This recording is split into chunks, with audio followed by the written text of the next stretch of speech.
My name's Alex Champandard, and over the next 50 minutes or so I'm going to talk to you about artificial intelligence algorithms, and in particular moving over to the GPUs. So my background is in action combat games. I worked for Rockstar for a few years and did some contracting for Sony. So I'm one of the few guys at this conference that writes C++ code.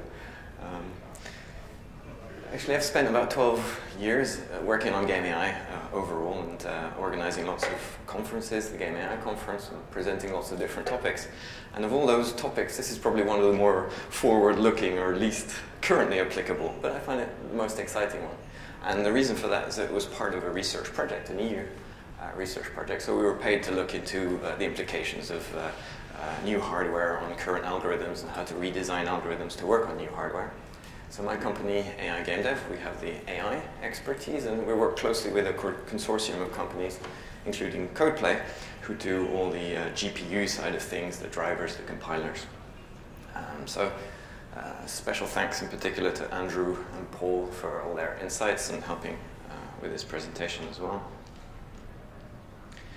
So when you think about AI on the GPU, there is a lot of hype and marketing that goes into this. And the console manufacturers and the graphics card manufacturers are all very keen to emphasize how these GPUs can be used for other purposes than just graphics. So they want to turn them into general purpose GPUs, or GPGPUs. But ultimately, GPUs can't really do much more than CPUs except run them the same code faster, much faster, or do more in the same amount of time. You can't really do anything different on a GPU than you could do on a CPU. You just get better in certain ways. So the big question that I'd like to answer today is why should you run AI code, or why should you run non-graphics code on your GPUs? And it can be a difficult sell if you're in a games company, that it's hard to get those resources from the graphics programmers. But I'm going to look at this from the perspective of a game of Capture the Flag, and those of you that were here a bit earlier, you saw the live version of it. This is a video. The blue team is intercepting the red flag carriers and setting up ambush locations along the flag, the shortest path. I'll show you that in more detail. I'll break down each one of the parts that are on the GPU shortly. But what I find the most exciting about this type of application is that GPUs open up some new ways to think about the problem. We can think about all the possible locations on the map and consider all the enemy bots and consider all their future positions and cross-reference all of these things and let the GPU just do number crunching and figure out what the best decision is. And these are the kind of things that in artificial intelligence we haven't really been able to do. If you do that on the CPU, we don't quite have enough resources to do these kinds of things. But on the GPU, this opens up new opportunities. So I'm going to split up this talk into roughly 3 parts. The first is understanding GPU hardware.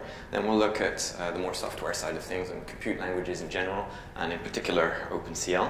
And then we'll do some case studies on 3 different AI algorithms, which I find the most interesting. So when I came into this project, working with universities that have more of a hardware focus and companies with a hardware focus, I learned a whole lot about GPUs that I didn't know beforehand. And I think it's very necessary to really understand the big picture. So I find this very interesting. I hope you do too.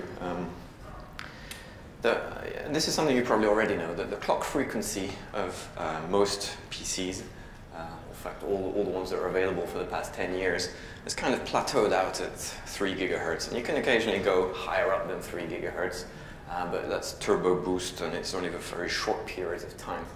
So this has meant that over the past 10 years, we've put more emphasis and more focus on parallelism and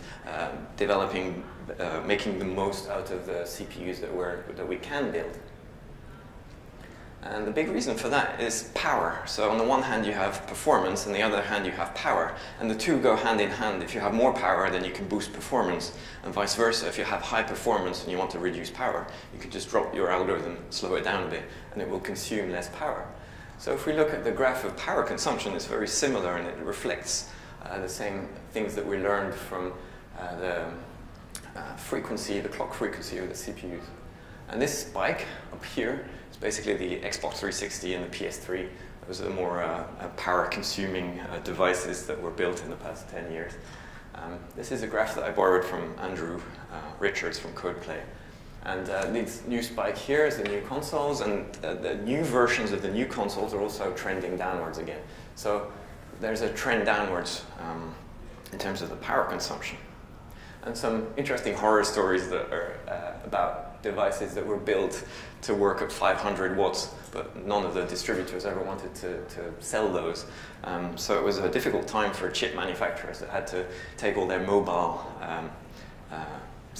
chips and then turn them into their main processors. And power is still very much an issue now. And if you take your smartphone, there's probably 4 cores on the modern ones. And if you maximize those over a few seconds, well, what happens? You get this. It will, if there wasn't any hardware protection to make sure that doesn't happen, any kind of throttling, then it would literally burn. And that's what happened to the Xbox 360 with the red rings and the many issues that it had with power. So all this points towards GPUs, and GPGPUs is using GPUs as general purpose computers. So why GPGPUs and not other forms of hardware? Or why this and not other forms of parallelism? And the big reason is that GPUs are more efficient in terms of the raw performance and the power. They do much better than CPUs, and so the power problem, the power wall that we've hit, is better addressed by a GPU than a CPU.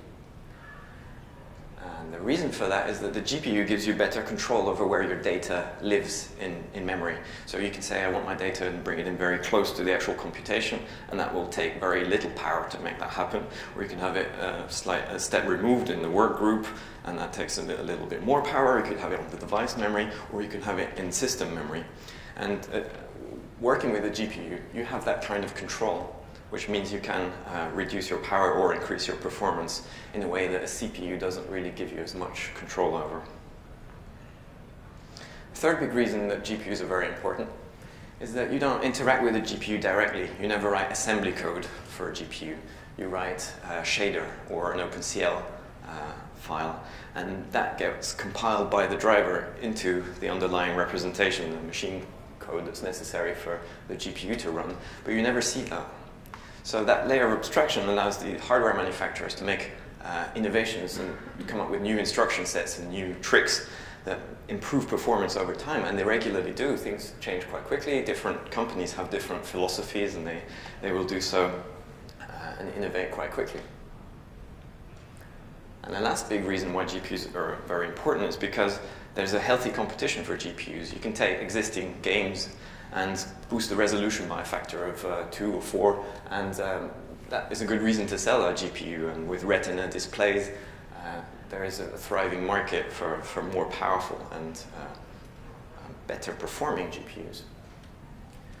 So if you look at the trend in general for smartphones, the GPU power on this logarithmic scale is significantly higher than what is available on the CPU. And this is the same trend on desktops. And this is, again, a graph I borrowed from Andrew Richards of CodePlay. And these numbers are quite rough, but in general, that sort of reflects the whole, the state of what things are today. So GPUs are, there's more of them now, and they're very good at a few things. They're very good at floating point computation. They're very good at managing large quantities of information. So if you think big pipeline of data, and they're very well suited to handling large arrays and images. And there's specialized hardware for doing indexing, clamping, and all these operations on images. So anything that falls into this category is a perfect candidate for working on the GPU. The downsides of GPUs is that they don't do so well when you don't have a pipeline of data, when you have like little things that you'd like to do and you're not quite sure when you will know what workload you need, or if you're having random access in memory. It's possible, it just really doesn't work quite as well. And if you have conditional logic or branching in your code, the GPU struggles more. So, to understand why GPUs struggle at these things, I want to break down the hardware. And this is a processing element inside a GPU. And there are loads and loads of these processing elements, a massively parallel type of hardware. And on most graphics cards, high-end graphics cards, you'll have 2048 The more money you spend, the more processing elements you get. And these are like mini processors in a way. There's one big difference, however. They're not standalone processors. They work in compute units or processing units, depending on which terminology you use. So these units basically will work together. So all of the individual items within one unit are working at the same time. They have a single instruction counter. So they're doing the same execution 16 times in this case.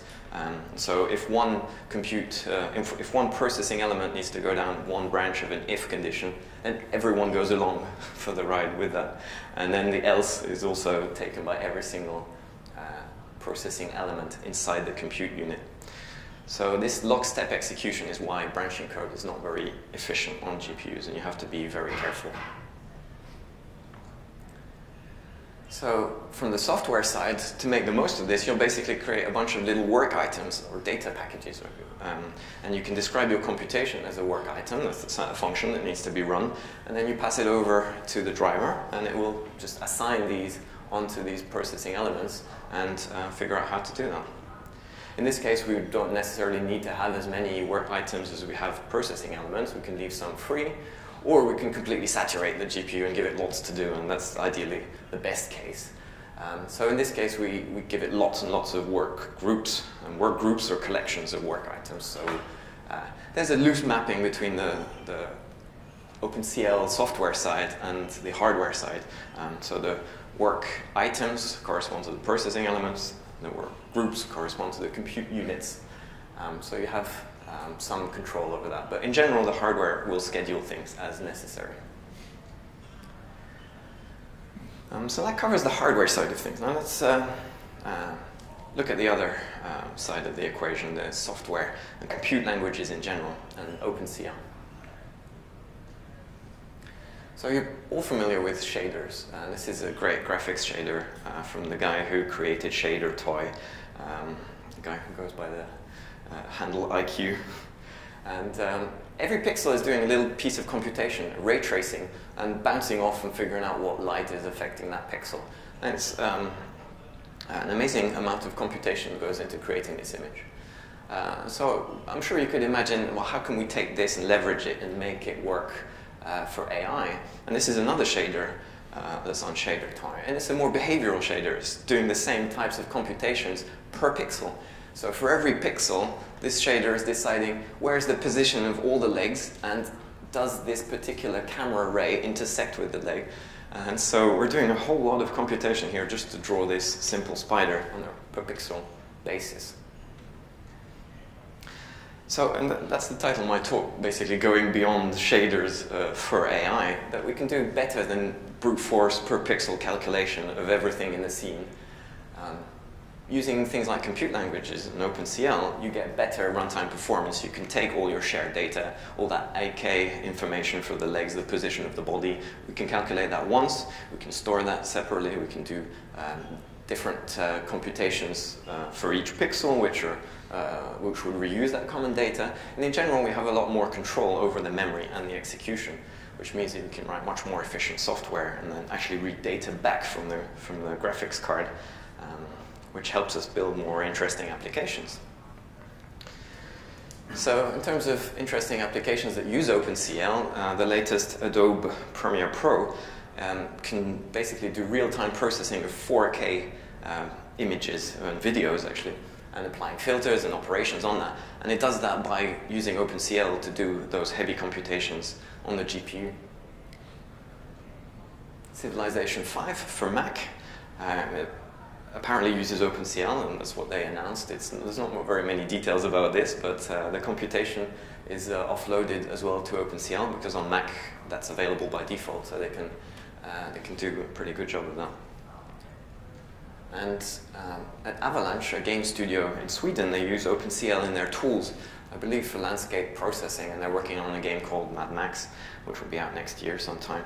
And so that helps them reduce their turnaround times and do things much quicker by moving things into OpenCL. So in general, if you were to use OpenCL today, I think that's what I would recommend. The first thing in order of priority of things that are sensible to do today. If you want to build your tools faster and you want to take a heavy computation and improve the turnaround times, OpenCL is a very good choice for that. If you have a server that's running heavy computations of your game or other calculation, and you want to reduce your power bill, then moving that to OpenCL is also a very safe bet to save a lot of money. And then the third point is improving runtime performance. I think it's still quite risky to use OpenCL at runtime in a game on a consumer device, but that is going to be improving over the next years. But more importantly, I think what I'd like to share with you in this talk, at least, is a plan for the future. And I've summarized that in 2 points. That's all you need to know about the future. That you're going to have to increase your focus on parallelism that's based on data decomposition. There are more GPUs out there with lots of little processing units, and you will have to write your software to make the most of this. This trend is not going to disappear quickly. You will have to make the most of it. And that means you have to think about how to write software in a way that makes this possible and how to structure your code. So data decomposition is probably, or hopefully, something you're already familiar with. If you write a big for loop that goes over lots of different options, considering each option separately, that is a form of data decomposition. Or if you use vectorization with SIMD to do different elements for each of the dimensions in parallel, that's a form of data decomposition. And to do well on the GPU, you'll have to take these concepts and then turn the dial all the way up to 11 to do a good job of this. So in practice, what that means is that you'll have to write kernels. And a kernel is basically an algorithm that's expressed in a data parallel way as a single function. So you write a function whose result is the emergent result of this algorithm. So instead of having one big function which does some computation, you'll break that down into lots of little computations, work items. So here are some examples of computations that are done in kernels that I was showing you a demo of earlier. This is position evaluation. So the blue team is picking ambush locations to try and intercept the flag carrier. The yellow points are highly desirable, that have good visibility on the ambush path, but are not seen by whoever is on the ambush path carrying the flag. So these computations can be run on a regular basis. To make these decisions, we feed in the results of two other kernels. This is a shortest path algorithm, and it calculates in yellow the shortest path, which is presumed to be the ambush path that we'd like to intercept. And then from the shortest path, we can calculate the distance, which is the grayscale image. So the further you are away from the path, the whiter it gets. And then the third kernel is calculating visibility. So it's speculating in the future for each of the little red guys, what could he see in the future, and projecting along that future path. So in this case, we can decide if hiding behind a box is a good idea based on our prediction of what the enemy is doing. So to write that kernel as, to write that functionality, that algorithm as a kernel, in OpenCL, we basically write a function called evaluate ambush. And there's a keyword kernel in OpenCL which says that this can be called as a function from the CPU. And this takes two inputs, an array of distances and an array of visibilities, which are both read-only. And the output is a set of scores for each of those cover locations, or the ambush points, whether they're desirable or not. When you execute this kernel, each time it's executed, it will get its own unique index. And so we can run that many times and get different computation for a different ambush location. And then here on this line we have a heuristic utility style calculation which uses a square root and some clamping to decide whether it's a desirable location. So it might not necessarily make sense to do this kind of computation on the GPU because it's doing very little work, and you could easily do that on the CPU. You might not want to spend the extra hassle of writing this in OpenCL and offloading it to the graphics card. And you will have lots of little work items which will saturate your GPU, but their work items are not really doing very much. So it's not necessarily the best kernel. So a better variation, if we combine this with what's on the previous slide, in this case I'm passing in an additional range parameter, which is saying evaluate the ambush locations between a starting value and an end value, and calculate the ambush score for each of those, and then we compare it with the best, and if that's currently the best, we store it as the winner. And then, so basically we're filtering out options on the GPU itself, so that we don't have to do those types of sorting operations on the CPU, which is a much better type of computation to offload, putting more work onto the GPU, so the CPU only has a few really good options to process. So in this case, we can probably break that down and saturate a few work groups, and it's a good type of computation to have running on the GPU. Keep in mind that each one of those functions will run, each group of 16 will execute at the same time. So if we're going through this for loop, the ones that are like from index 0 to index 15 will execute this program at the same time. So if this range is really long for one of the items and really short for another one, then the one that's really short will have to wait for the worst case every time, because all the work items are executed in lockstep execution. So it's something that's important to keep in mind. So it would be best if we had the exact same number of ambush locations for each work item. In terms of integrating this into your own code, if you use C, then you can write something like this. You create a platform, device, a context, all of these things you need to interact with your graphics card. There are some great tutorials about OpenCL online. I'm not going to spend much time on this. You have to load your kernel file from disk, you compile it, create a program, and then a runtime in your tick function, you can then create memory buffers and put your data into it, and then let the OpenCL runtime pass the data over to the graphics card and let it do all its logical reasoning and processing of ambush points and filtering, sorting. So in general, that's the approach that you take to move AI onto the GPU. You identify and expose forms of data parallelism. In this case, we have lots of ambush points, and we can split them up into individual ones or groups of ambush points. We rewrite a function which could have been C++ or any other code that we would run on the CPU into OpenCL, which runs on the GPU. And then we use the OpenCL runtime to execute that code onto the GPU. Sounds simple in theory, and I'm going to show you a couple more examples in practice.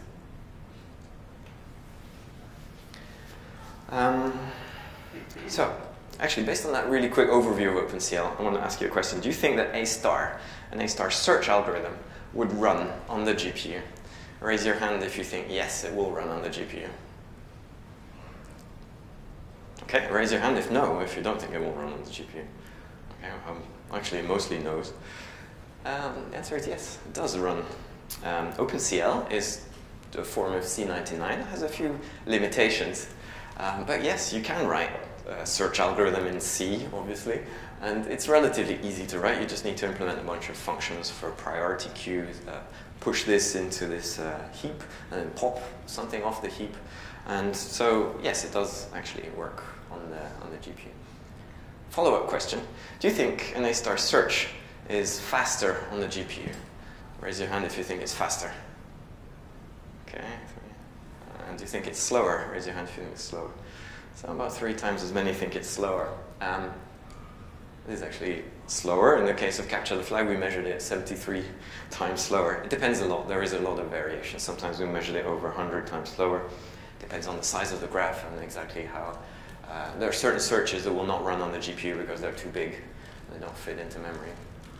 But performance depends a lot.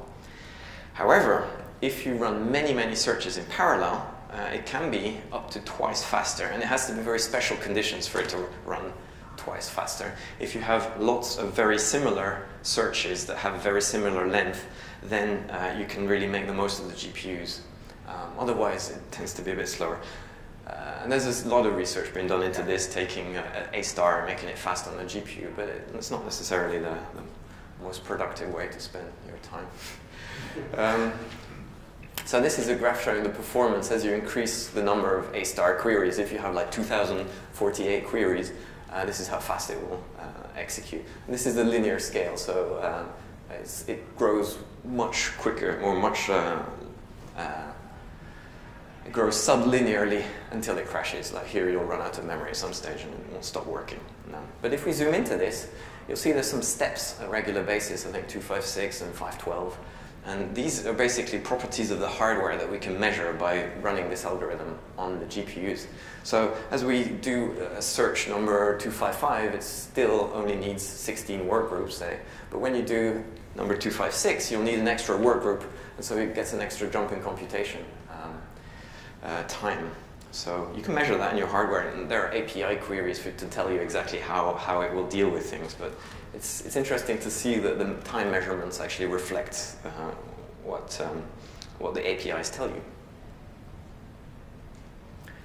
So in a way, you're probably thinking, well, this is cheating, right? You're just taking what is a sequential algorithm, like A star, and running it in a massively parallel way, but it's a sequential algorithm, so we're just taking A star instance and just making individual workloads out of them.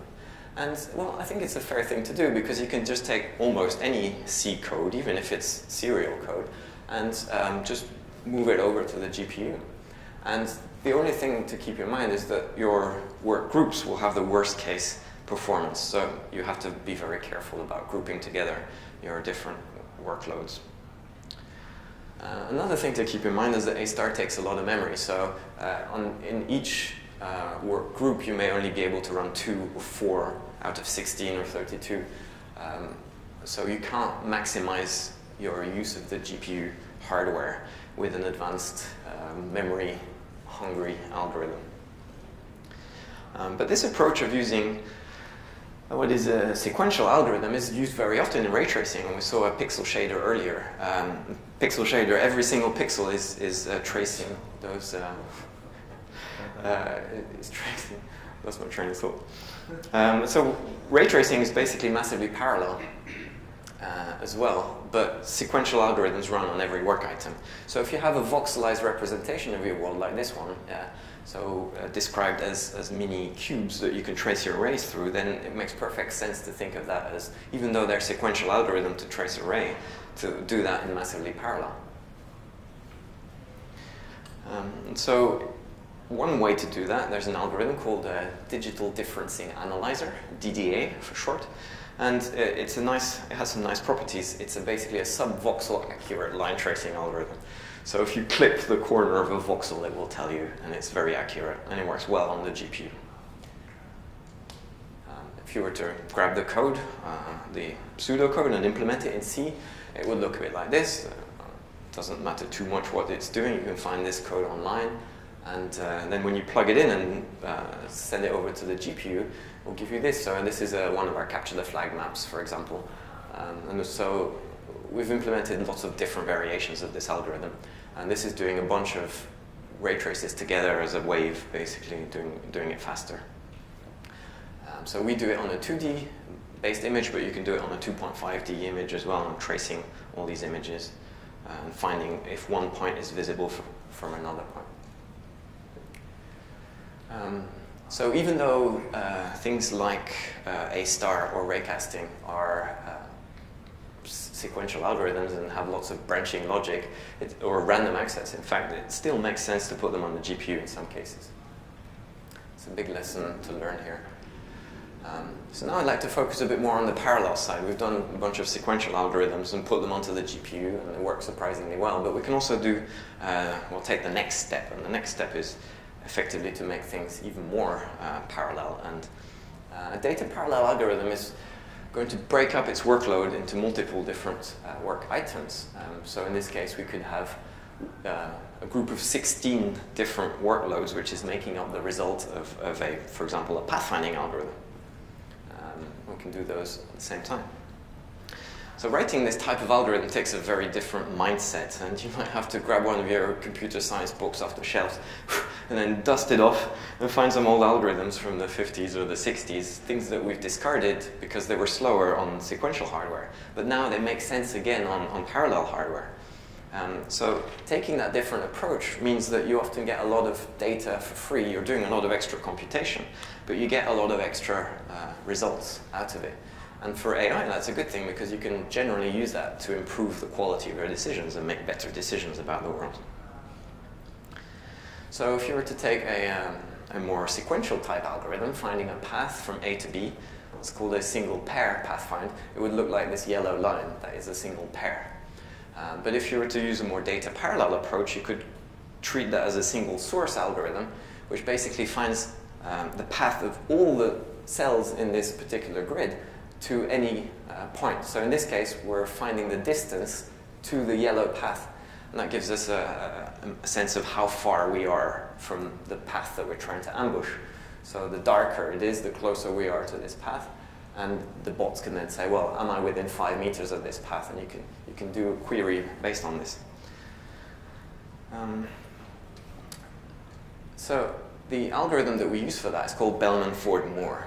And that's an old algorithm from the, I think it's the 50s or 60s.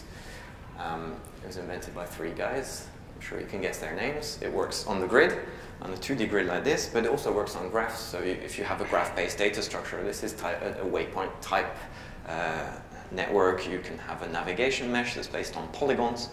And as long as you can express your graph data structure with indices and say, well, this is a vertex and it has a connection to all these other vertices, as long as you can put all of this information into a couple of C-style structs and arrays, then you can run this kind of computation in parallel. So the way the Bellman-Ford-Moore algorithm works is actually like an image blurring algorithm. It's completely brute force. For every single pixel, it will repeatedly check if it can get to anywhere else quicker, and if so, it will update its distance, and then it has an internal pointer that it can update. So we're basically doing this blur algorithm over and over, and in the worst case, you have to do it n times, but in many cases, you can sort of terminate the loop much quicker.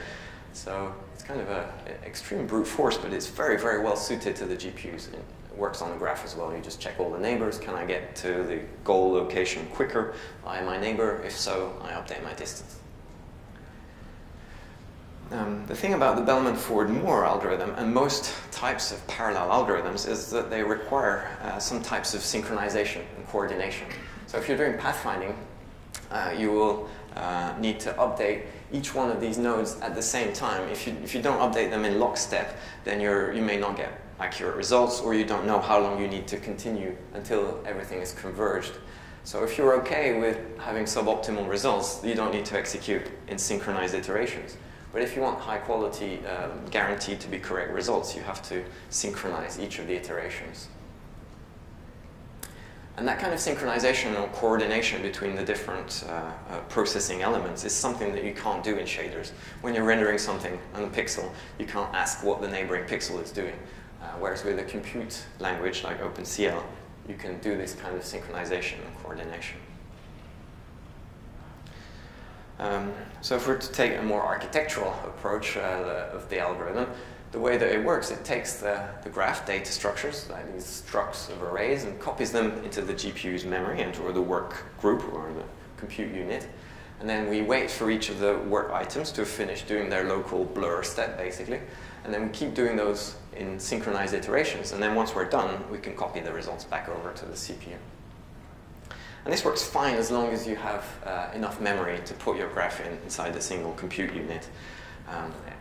The downside of it is that when you want to scale up and you want to handle larger maps, then you'll bump into memory limit problems, and you have to then start synchronizing between multiple different work groups. It's not necessarily the most easy thing to do. So you may have to use the CPU to help with the synchronization in this case. So this is the kind of thing that OpenCL 2.0 is trying to address, to make it easier for us to do that without having to go back and forth between the CPU and the GPU. But if you want to scale up, conceptually the way to do it is to break down the map into lots of different subgroups of 16 by 16 or 32 by 32, put each one of those inside a compute unit, and then we do micro iterations within each one of these subgraphs. And then once these micro iterations are finished, we check to see if anyone has still got work to do, and then we just trigger another macro iteration that starts again. And so even if you have a very large map of a quarter of a kilometer or so, you can do the whole thing in about 5, 6, 7 iterations. So to do this, you need the CPU to synchronize all of this.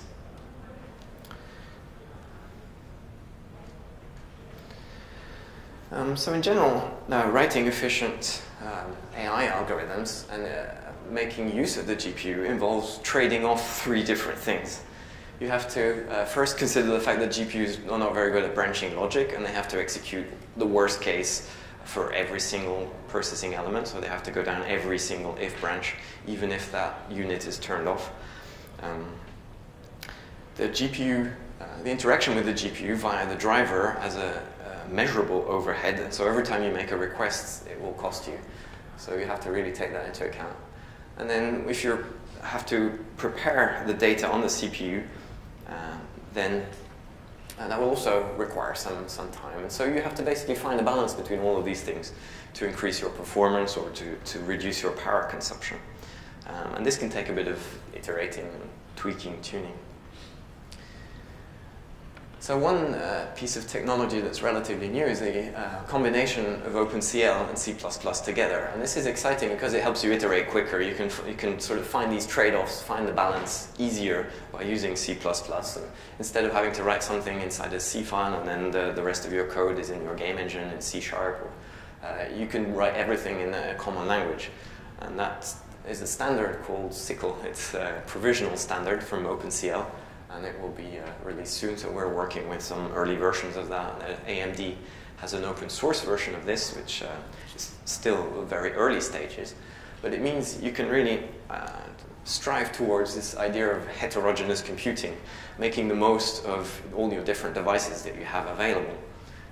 Most game developers have an integrated graphics card on their machines and a discrete graphics card, so one from NVIDIA, another one from Intel, and most of the time that Intel device is not being used. So if you have some kind of support for heterogeneous computing in your application, you can make the most of these unused GPUs using, for example, C++. A last example I wanted to go over is just a quick one, kind of to re-emphasize the same points. We have a visibility cache for ray tracing, which allows us to discard certain calculations. And we basically generate a large lookup table to say if point A and point B are visible together. So this is our capture the flag maps. They're roughly the size of a football field.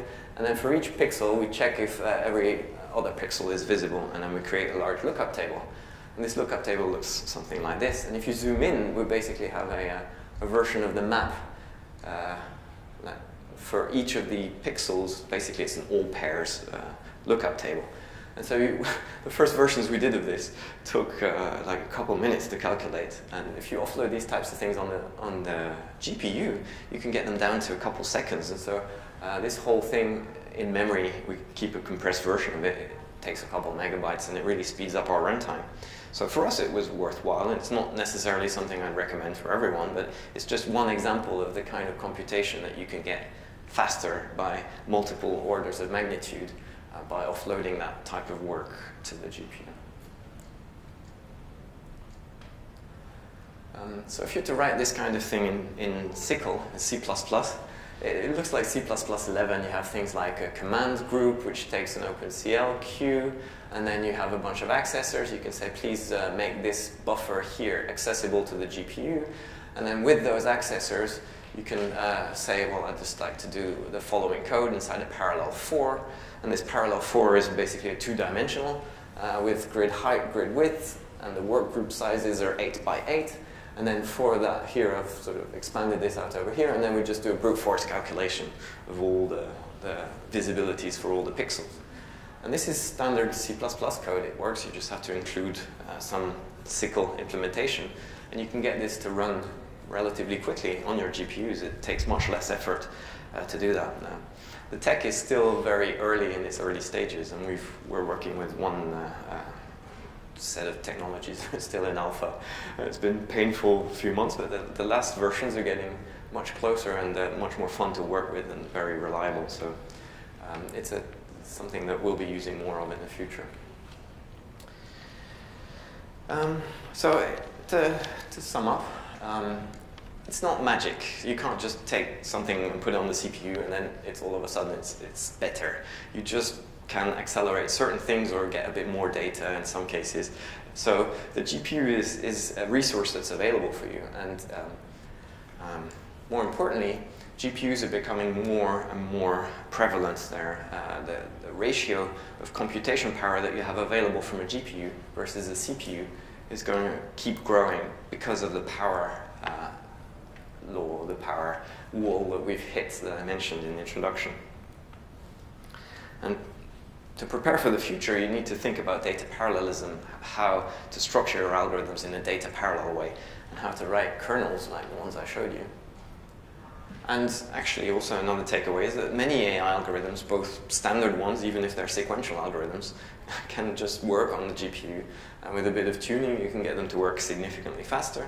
And old algorithms from computer science, from the early days, you can take those and put them onto the GPU and they will actually perform better. And so it's not just graphics that works on the GPU. And to me, it feels like the Wild West of computing, and you know, all the problems you had with graphics drivers 5, 10 years ago, and they're very unreliable on PCs especially. And well, that's the case right now for OpenCL. They're very unreliable things, and in the process of preparing this demo, I think I must have crashed about twice and had to completely reset my laptop. And so it is not always ready for production use, but there are some cases when you can get multiple orders of magnitude extra performance, and so when you get that, it's worth it. It's worth the shootouts. And, but it is the future, and you have to prepare for this. And I'm just planting the seed in the back of your head. You may not be ready for it now, but in a few years, you'll realize that we have more and more hardware that is data parallel. And well, if you use some of these ideas from today, you'll be a step ahead already. Okay, and that's it for me. Thank you.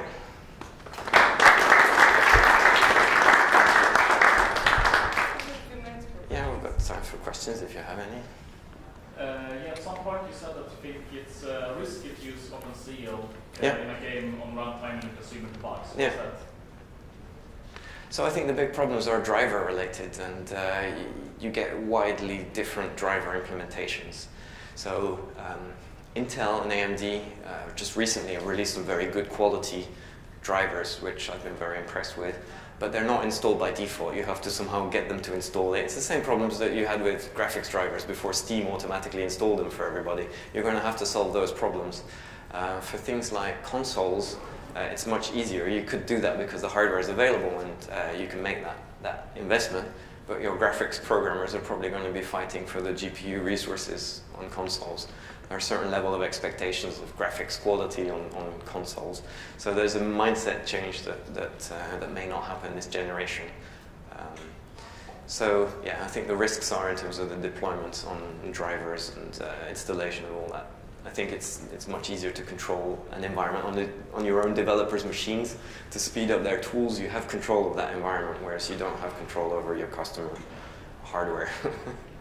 Does that answer your question?